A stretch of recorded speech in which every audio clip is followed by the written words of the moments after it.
오늘 우리가 함께 읽을 하나님의 말씀은 사사기 16장 1절에서 22절까지의 말씀입니다.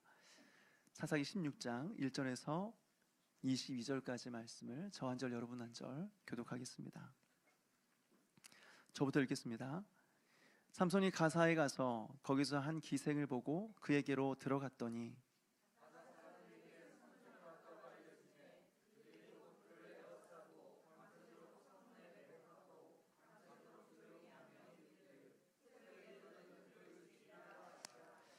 삼손이 밤중까지 누워있다가 그 밤중에 일어나 성 문짝들과 두 문설주와 문 빗장을 빼어 가지고 그것을 모두 어깨에 메고 헤브론 산의 앞산 꼭대기로 가니라.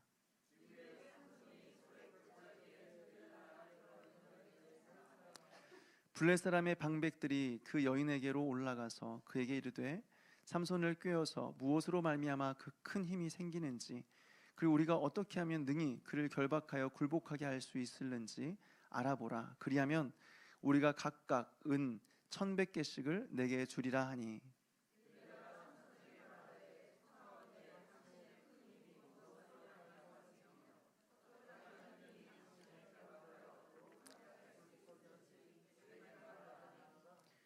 삼손이 그에게 이르되 만일 마르지 아니한 새 활줄 7으로 나를 결박하면 내가 약해져서 다른 사람과 같으리라.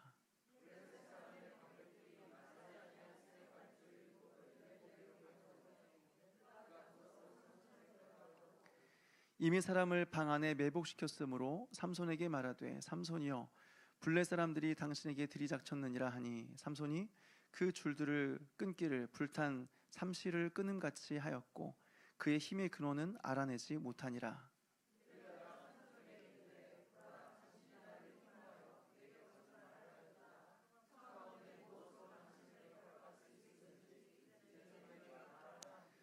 삼손이 그에게 이르되 만일 쓰지 아니한 새 밧줄들로 나를 결박하면 내가 약해져서 다른 사람과 같으리라 하니라.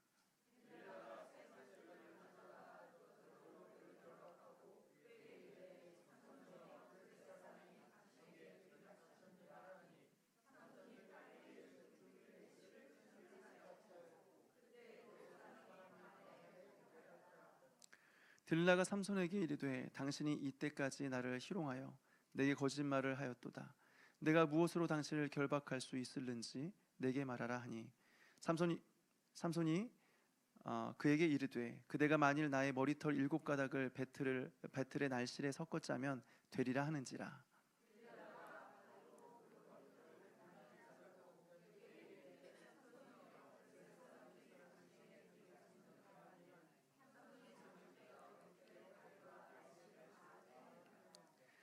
들릴라가 삼손에게 이르되 당신의 마음이 내게 있지 아니하면서 당신이 어찌 나를 사랑한다 하느냐.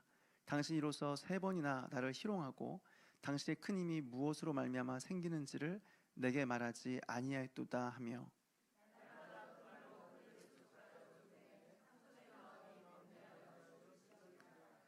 삼손이 진심을 드러내어 그에게 이르되 내 머리 위에는 삭도를 대지 아니하였나니 이는 내가 모태에서부터 하나님의 나시린이 되었습니다.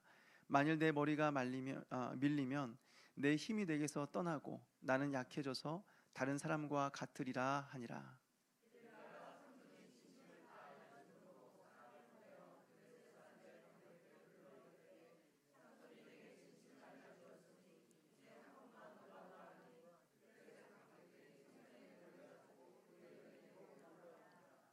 들릴라가 삼손에게 자기의 무릎을 베고 자게 하고 사람을 불러 그의 머리털 7가닥을 밀고 괴롭게 하여 본즉 그의 힘이 없어졌더라.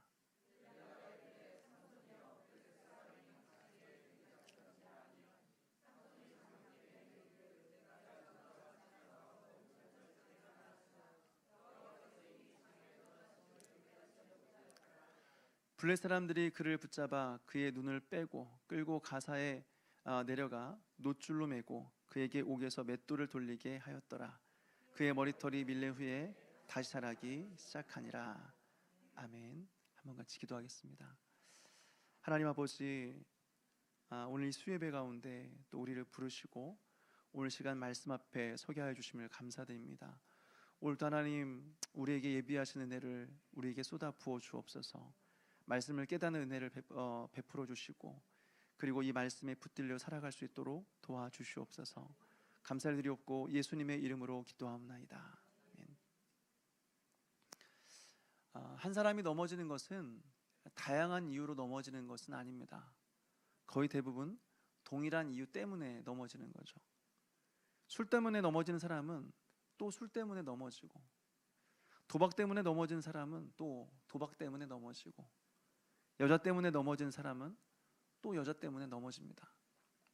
이것을 통해서 깨닫게 되는 것은 사람은 잘 안 변한다는 겁니다. 오래전부터 알고 지내던 사람을 정말 오랜만에 다시 만나면 예전에 그 모습 그대로 있습니다. 상대방의 말을 꼬투리 잡기 좋아하는 사람은 계속 꼬투리를 잡고, 또 자기 자랑을 많이 한 사람은 오랜만에 만나도 역시 자기 자랑을 많이 합니다. 나이가 들어도 옛날 그 말투, 버릇, 그 습관이 그대로 나오는 거죠. 이런 것을 보면 사람은 잘 안 변해요. 그래서 저는 사람이 변할 수 있다고 잘 믿지 않습니다. 목사가 그렇게 말하면 되느냐? 그래도 변할 거라고 기대해야 되지 않느냐? 라고 말할 수 있어요.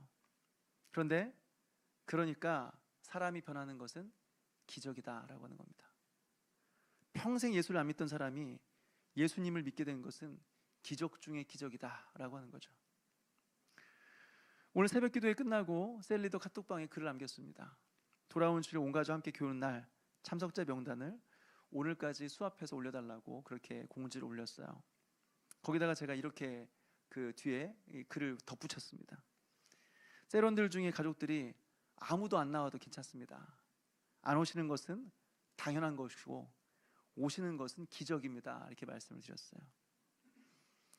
여러분, 평생 교회 안 나오시던 분이 교회 나오는 것은 평생 안 나오는 분이 교회 안 나오는 것은 당연한 일이죠. 근데 평생 교회 안 나오시던 분이 교회 나온다? 여러분, 이것은 있을 수 없는 일이 일어난 겁니다. 기적이라고 하는 거죠. 무슨 말씀을 드리고자 하냐면 그만큼 사람은 잘 안 변한다고 하는 거죠. 변하는 것은 굉장히 어려운 일이다라고 하는 거예요. 그리고 대부분의 사람들은 변하지 않고 그 모습 그대로 평생을 살다가 죽음을 맞이하게 된다라고 하는 거죠. 여러분, 오늘 삼손이 그렇습니다. 오늘도 삼손은 한 여자를 보고 그 여자에게로 들어갑니다. 우리 1절 말씀을 같이 한번 읽어볼까요? 1절 시작. 삼손이 가사에 가서 거기서 한 기생을 보고 그에게로 들어갔더니. 아멘. 지난주에도 말씀을 드렸던 것처럼 삼손은 방금 전까지 여자 문제 때문에, 넘지 말아야 될 선을 넘은 것 때문에 수많은 우여곡절을 겪어야 했습니다. 그리고 그것 때문에 본인은 무사했을지 모르겠지만 많은 사람들이 죽었습니다. 심지어는 자신의 아내와 장인까지 죽음을 맞이하게 되었습니다. 그리고 자신의 민족에게 그것 때문에 버림을 당하기도 했습니다. 근데 어떻게 해요? 또다시 여자를 보고 그 여자에게로 들어갔습니다. 그런데 이번에는 그냥 여자가 아니에요. 돈을 받고 몸을 파는 여자입니다. 그 여자에게로 들어가서 하룻밤을 보내는 거죠. 여기서 성경은 의도적으로 밤이라는 말을 자주 사용하고 있습니다. 우리 2절과 3절 말씀을 같이 한번 읽어보겠습니다. 2절 3절 시작.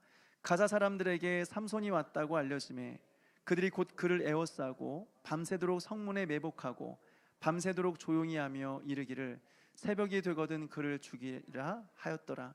삼손이 밤중까지 누워있다가 그 밤중에 일어나 성 문짝들과 두 문설주와 문빗장을 빼어가지고 그것을 모두 어깨에 메고 헤브론 앞산 꼭대기로 가니라. 여기서 보니까 2절에 밤새도록 이 밤이 두 번 나오고요. 또 3절에 보니까 밤중까지 또 그 밤중에 하면서 밤이 두 번 나옵니다. 이 짧은 구절 안에 이 밤이라는 단어가 총 4번이 나오죠. 왜 이렇게 밤을 강조하고 있는 것일까요? 여러분, 삼손의 이름의 의미가 무엇인지 아십니까? 삼손이라는 이름의 의미는 태양이라는 의미입니다. 그런데 오늘 보니까 태양이 밤에 움직여요. 그런데 그 밤을 밝히지 못해요. 오히려 반대로 그 빛을 잃어버리고 어둠 속에 있어요. 이것은 무엇을 의미하는 것일까요? 여러분, 이것이 바로 타락이라는 겁니다. 태양이 자신의 정체성을 잃어버리고 자신과 어울리지 않는 곳으로 들어가는 거예요. 다시 말해서 잊지 말아야 될 곳에 있는 것이 타락이다라고 하는 거죠. 그리고 그곳에 머물러 있는 거예요. 그래서 그것을 변화시키는 것이 아니라 그것과 동화되는 거예요. 이것이 타락이에요. 반대로 우리가 있어야 될 곳에 있는 것이 여러분 은혜입니다. 예배의 자리, 기도의 자리, 찬양의 자리에 날마다 머물러 있을 수 있는 것이 은혜입니다. 하나님께서 있으라고 한 그 자리에 머물러 있는 것이 은혜다라고 하는 거죠. 사랑하는 여러분, 우리의 자리는 어디에 있습니까? 그리고 우리는 어디에 머물러 있습니까? 그곳에 머물러 있기를 주님의 이름으로 축원합니다. 여기서 한 가지 주목할 것은요, 삼손이 기생의 집에서 잠을 자다가 밤중에 일어났다고 했습니다. 그리고 성벽에 있는 문짝을 떼어 들고 헤브론 앞에 있는 산 꼭대기까지 들고 올라갔다, 이렇게 표현하고 있어요. 도대체 왜 그러는 걸까요? 왜 그런지 성경은 말하고 있지 않습니다. 그래서 우리는 그 이유를 잘 모르죠. 여러분, 사실 이것이 바로 악의 특징입니다. 선은 명확한 목적과 명확한 목표가 있습니다. 근데 악은 그런 것이 없습니다. 방향도 없고 목적도 없습니다. 그것이 선이 아니라면, 진리가 아니라면 뭐든 상관없습니다. 따라서 방황하는 사람들에게는 왜 방황하는지, 왜 그런지 여러분 물어보지 마십시오. 본인도 왜 그런지 모르는 겁니다. 사춘기 청소년 아이들에게 왜 화를 내냐고 물어볼 필요 없습니다. 본인도 모릅니다. 막 화가 나는데 이유를 모르니까 왜 그러냐고 물어보는 사람에게 막 화를 쏟아내는 거죠. 그러니까 이때 필요한 것은 뭐냐? 대화를 하려고 하지 말고 내버려둬야 된다라고 하는 겁니다. 마찬가지로 오늘 성경은 삼손이 왜 그러는지 이유를 말하고 있지 않아요. 갑자기 밤중에 자다가 일어나서 그 무거운 성문을 떼어서 들고 헤브론까지 들고 가는 거예요. 근데 여기서 성문이라고 하는 것은 말이 지나다닐 정도로, 마차가 지나다닐 정도로, 그 정도로 엄청나게 큰 문을 말하는 겁니다. 그리고 거기서 헤브론까지의 거리는 60km 정도가 되는 겁니다. 근데 거기까지 그 무거운 것을 들고 그 밤중에 걸어갔다라고 하는 거죠. 왜 그렇습니까? 이유가 없어요.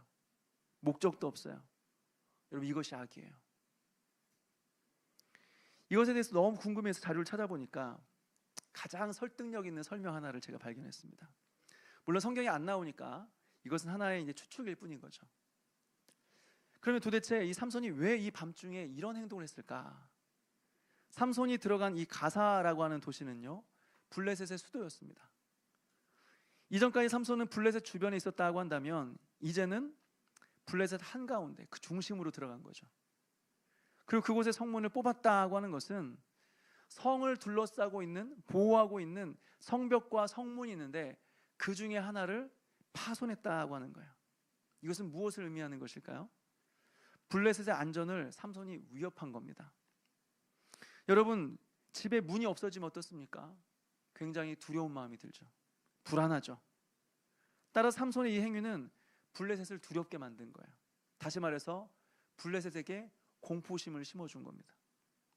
근데 문을 부수고 끝나는 것이 아니라 그 문을 어떻게 하죠?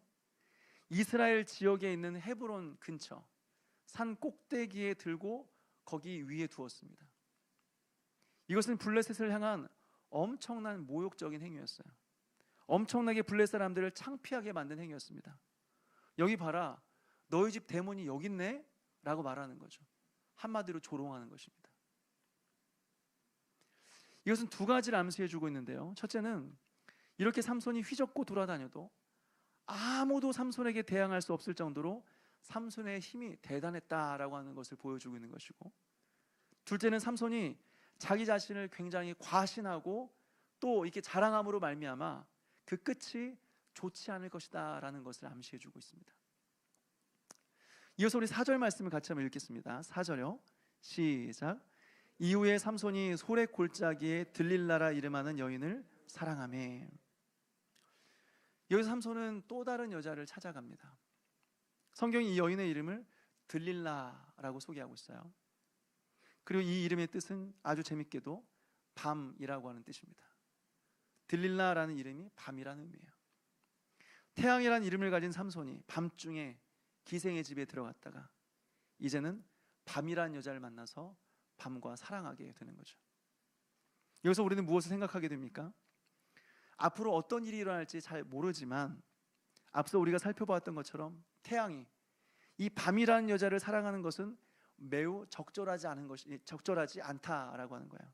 다시 말해서 이것은 결국 잘못된 결말을 맺을 것이라고 하는 것을 계속해서 암시해주고 보여주고 있다라고 하는 겁니다. 특별히 여기서 이 여자가 살고 있는 지역을 소래골짜기다 이렇게 말하고 있어요. 이 지역은 블레셋 지역과 아주 멀리 떨어진 곳입니다. 1절에 나오는 가사는 블레셋의 수도이면서 블레셋 가장 안쪽 그 중심에 위치하고 있는 곳입니다. 근데 여기 소래골짜기는 블레셋에서 가장 멀리 떨어진 곳입니다. 그리고 이스라엘과는 매우 인접한 곳입니다. 좀 더 정확히 말하자면 이스라엘 사람들이 평소에도 자주 오고 가는 곳이에요. 그리고 심지어는 상당히 많은 사람들이 이스라엘 사람들이 이곳에 살고 있었어요. 그러니까 이스라엘이나 다름없는 곳이 바로 이 소래골짜기였습니다. 그리고 여기서 만난 들릴라는 어느 민족 여인인지 알 수는 없어요. 그렇지만 확실한 것은 블레셋 사람은 아니었다라고 하는 거죠. 어떻게 알 수 있을까요? 앞서 블레셋 사람들은 딥나의 여인에게는 삼손의 수수께끼를 알아맞추기 위해서 협박을 하죠. 그러면서 우리가 같은 민족이다 이 사실을 강조하고 있습니다. 그런데 들릴라에게는 어떻습니까? 협박을 하지 않죠. 오히려 돈을 주면서 유혹을 하고 있습니다. 이것은 같은 민족이 아니라는 것을 보여주는 거죠. 여기다가 오늘 성경은 삼손이 여자를 사랑했다라고 고백하고 있어요. 이 말이 삼손 이야기에 처음 나옵니다. 이전까지는 삼손이 여자들을 따라다닌 이유가 다 여자들을 봤다, 보고 따라갔다, 보고 들어갔다 말하고 있어요. 다시 말해서 여자의 외적인 아름다움에 끌려서 결혼하고 그리고 관계를 맺은 것이죠. 그런데 오늘 삼손에게 처음 사랑이라는 말이 나와요. 처음 삼손에게 사랑의 감정이 생긴 거죠. 지금 무슨 말씀을 드리고자 하냐면 여기는 이스라엘과 인접한 곳입니다. 좀 넓게 이야기하면 이곳은 이스라엘 땅이나 마찬가지예요. 그리고 여인은 이스라엘의 원수인 블레셋 사람도 아니에요. 무엇보다 삼손은 처음으로 이 여자에게 진심 어린 사랑의 감정을 느끼고 있습니다. 그런데 어떻게 해요? 삼손은 여기에서 넘어집니다. 블레셋 안에서 넘어지는 것이 아니라 블레셋 밖에서 블레셋의 여인이 아닌 사람과 그렇게 교제하다가 인생의 밑바닥을 경험했다라고 하는 거죠. 여러분 이것은 무엇을 보여줄까요? 우리가 하나님 앞에서 말씀을 쫓아 살아가는 인생이 아니라고 한다면 그 어디도 안전한 곳이 없다라고 하는 겁니다. 우리가 아무리 은혜의 그 주변에 있다고 할지라도 그 은혜 속으로 들어와 있지 않는다고 한다면 얼마든지 그 인생에서도 우리의 인생의 막장을 경험할 수 있다라고 하는 겁니다. 오늘 삼손을 보십시오. 삼손은 블레셋 지역이 아니라 이스라엘의 인접한 곳에서 블레셋 사람이 아닌 그 여자 때문에 두 눈이 뽑히고 짐승이 끄는 그 맷돌을 끄는 그런 비참한 운명을 맞이하게 되었다라고 하는 거예요. 사랑하는 여러분, 우리는 어떻습니까? 또 우리가 있는 곳은 어디입니까? 우리가 아무리 은혜의 자리에 그 주변에 있다고 할지라도 그것이 은혜의 중심이 아니라고 한다면 결코 안전한 곳이 아니라는 거죠. 언제든지 무너질 수 있다라고 하는 겁니다. 그러니 여러분, 은혜의 중심으로 들어와서 그 은혜 속에 깊이 잠겨 살아가는 그런 저와 여러분 되시기를 주님의 이름으로 축원합니다. 이어서 우리 5절 말씀을 같이 한번 읽겠습니다. 5절 시작. 블레 사람의 방백들이 그 여인에게로 올라가서 그에게 이르되 삼손을 꾀어서 무엇으로 말미암아 그 큰 힘이 생기는지 그리고 우리가 어떻게 하면 능히 그를 결박하여 굴복하게 할 수 있을는지 알아보라. 그리하면 우리가 각각 은 1,100개씩을 내게 주리라 하니. 아멘. 여기서 보니까 들릴라가 삼손을 유혹할 수밖에 없는 그 이유를 설명해 주고 있죠. 그것은 바로 블레 사람들이 들릴라에게 은 1,100개씩을 주겠다 그렇게 말했습니다. 그런데 여기서 각각이라고 했습니다. 이 말은 블레셋에 5개의 성읍이 있었는데 5개의 각 성읍 대표들이 찾아와서 들릴라에게 각각 은 1,100개씩을 주겠다 약속했다는 말입니다. 여러분 놀랍지 않습니까? 삼손 한 사람을 잡기 위해서 들릴라에게 그냥 블레셋 사람들이 아니라 블레셋 각 고을, 각 성읍의 대표들이 찾아왔다라고 하는 거죠. 그리고 그 사람들이 들릴라에게 약속한 것은 각각 은 1,100개씩이니까 합해서 은 5,500개입니다. 이것이 얼마 정도 될지 궁금해 찾아보니까요, 한 사람이 110년을 일해야 벌 수 있는 돈입니다. 그것을 들릴라에게 주면서 삼손을 유혹하라라고 한 거죠. 이것 때문에 들릴라는 삼손을 이제 유혹하기 시작합니다. 우리 6절 말씀을 같이 읽겠습니다. 6절 시작. 들릴라가 삼손에게 말하되 청하건대 당신의 큰 힘이 무엇으로 말미암아 생기며 어떻게 하면 능히 당신을 결박하여 굴복하게 할 수 있을는지 내게 말하라 하니. 들릴라는 이런 동일한 내용으로 삼손에게 3번 말합니다. 그런데 삼손은 그때마다 거짓말을 하면서 자신의 비밀을 알려주지 않죠. 그래서 어떻게 해요? 그때마다 삼손은 위기를 넘기게 됩니다. 그리고 동시에 그때마다 자신이 죽임을 당할 수밖에 없었던 순간들이 있었다는 것을 삼손은 깨닫게 되죠. 그럼에도 불구하고 삼손은 어떻습니까? 뭐 하고 있습니까? 계속해서 들릴라의 무릎에 누워서 그 여인의 품을 떠나지 않아요. 여기서 우리는 중요한 사실을 깨닫게 됩니다. 첫째, 삼손은 2가지 모두 취할 수 있다고 하는 착각에 빠져 있다라고 하는 겁니다. 그것은 뭘까요? 한편으로는 여자를 사랑하고 한편으로는 자신의 안전도 지킬 수 있다, 그렇게 믿었던 거죠. 우리도 이 땅을 살아가면서 이것도 취하고 저것도 버리지 않을 수 있다, 그렇게 믿으며 살아갑니다. 다시 말해서 하나님도 사랑하고 세상도 사랑할 수 있다 믿으며 살아가죠. 다시 말해서 하나님을 향한 사랑과 이 세상에서 누리는 쾌락, 이 2가지를 다 누릴 수 있다, 그렇게 믿으며 살아가는 거죠. 그리고 언제든지 마음만 먹으면 나는 둘 중에 하나를 버리고 하나를 선택할 수 있다 믿으며 살아갑니다. 그런데 여러분, 우리가 살아가다 보면 정말 그렇게 됩니까? 우리가 살아가면서 정말 오랜 시간 계속해서 우리가 겪어보지 않았습니까? 하나님을 선택하면 결론적으로는 하나님도 없고 이 세상도 얻게 되는데, 하나님을 버리고 세상을 선택하면 하나님께도 버림을 받고 세상으로부터도 버림받게 되는 이것을 우리는 계속해서 경험하지 않았습니까? 오늘 삼손은 어떻습니까? 들릴라의 사랑에 대해서도 배신을 당하게 되었고, 자신은 2눈이 다 뽑혀서 짐승이나 돌리는 그 맷돌을 돌리는 그런 신세가 되었다라고 하는 거죠.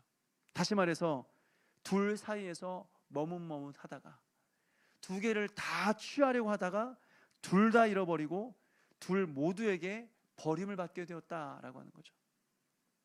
사랑하는 여러분, 혹시 이것이 우리의 모습 아닙니까?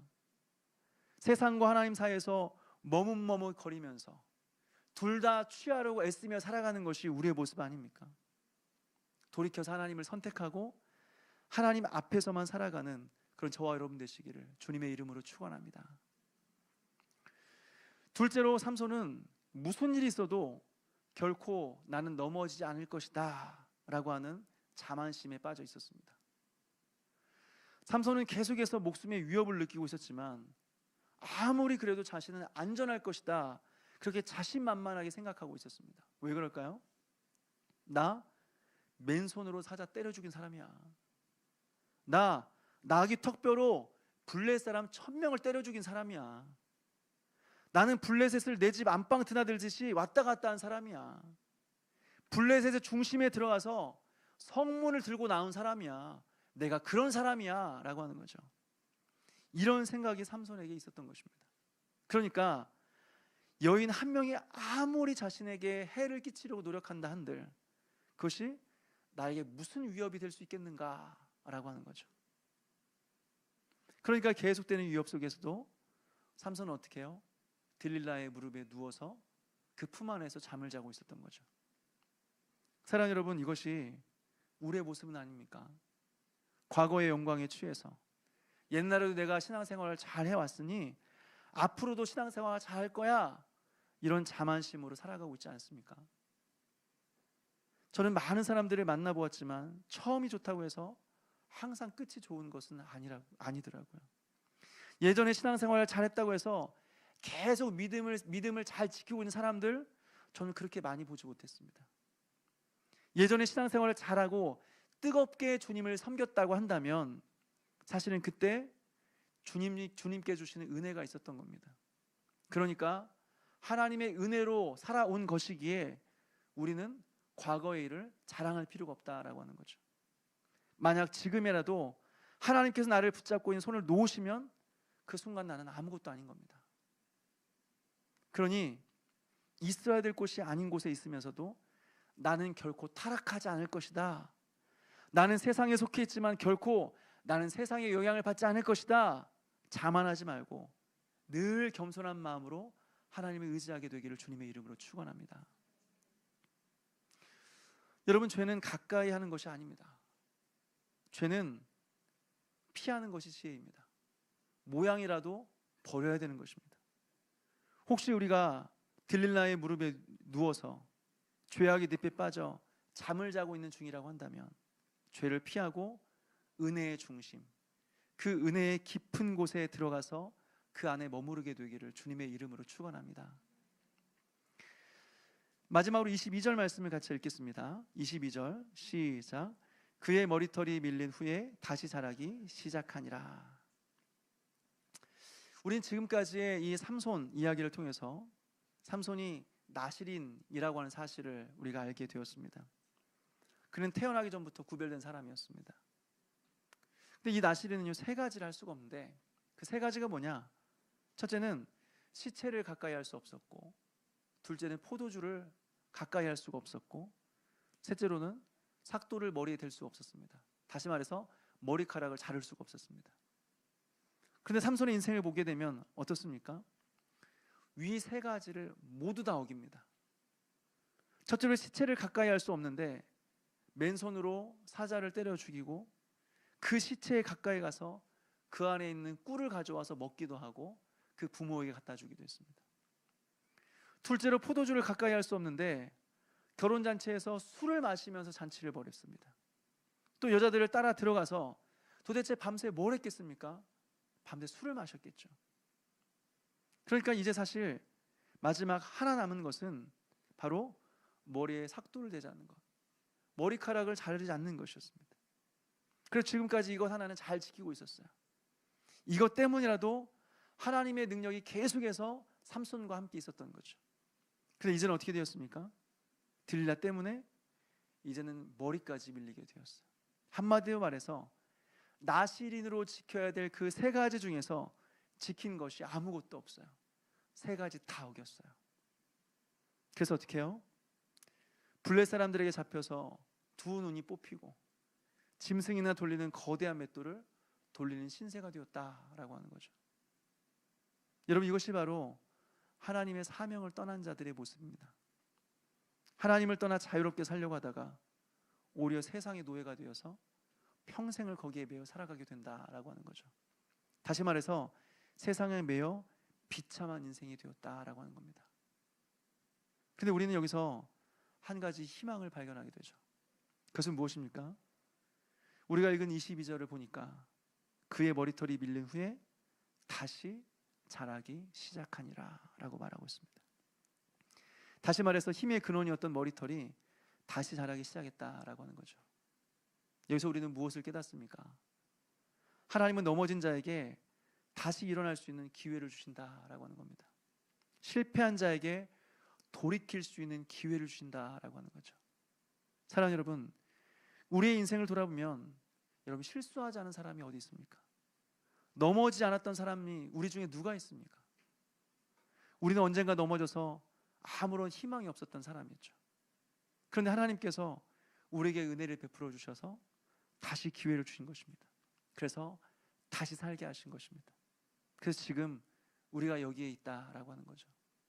우리가 어느 곳에 있든지, 우리가 어떤 위치에 있든지 다시 시작하게 하시는 그 하나님의 은혜를 붙들고 다시 일어나게 되는 그런 은혜가 저와 여러분에게 있게 되기를 주님의 이름으로 축원합니다.